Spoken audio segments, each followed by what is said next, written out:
Get out your black lipstick and crank up your joy division. Today is World Goth Day. You know what, though? Goth is a state of mind. You don't need the black clothing or funky contacts to express yourself, but it does help sometimes. Members of the goth subculture in Maine get together every summer at Cape Elizabeth's Fort Williams Park for an event called Goth Fly a Kite. In 2018, Sterling Lancaster Community Television's Jane Pascoe made the drive up from Massachusetts to document the festivities.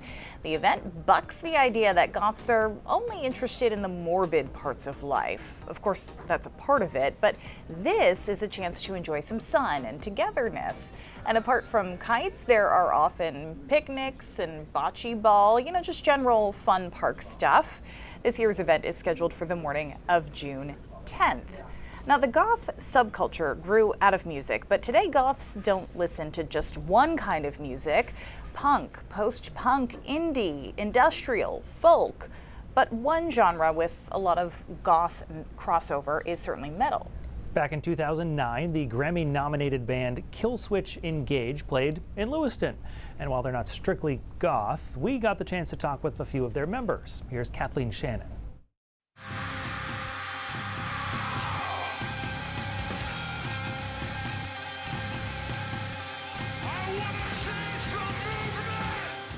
The members of Killswitch Engage seem almost surprised at their own success, given their New England roots.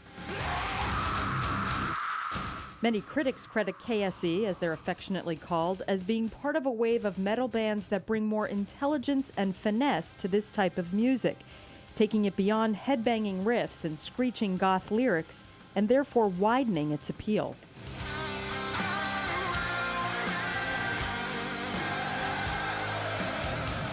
I think some of the lyrics in metal have become a lot more personal. People are actually singing about what's going on in here, political things. We've never been much of a political band, but even religion now, there's a lot of bands doing that whole thing.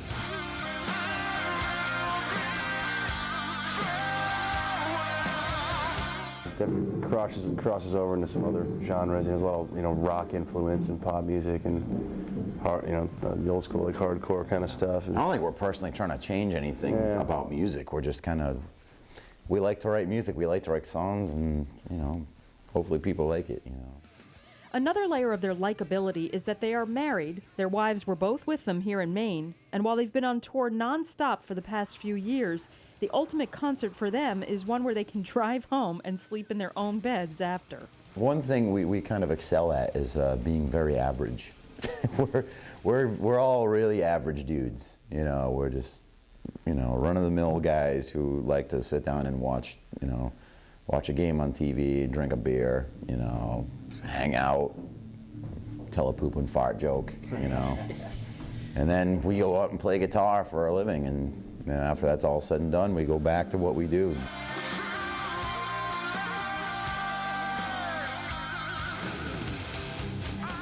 I think a lot of it's been a lot of luck. Yeah, a lot of luck, lucky, playing the right place, being in the right place at the right time.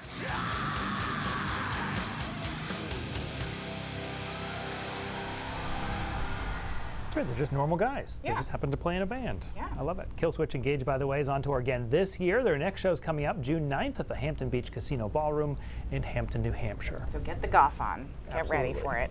That is our first half hour. Thanks so much for joining us. Samantha York and Chris Costa have your rundown after the break, and we'll leave you this half hour with more from the 2018 Goth Fly a Kite event at Fort Williams Park, courtesy of Sterling Lancaster Community Television and Jane Pascoe. We're back in a few minutes.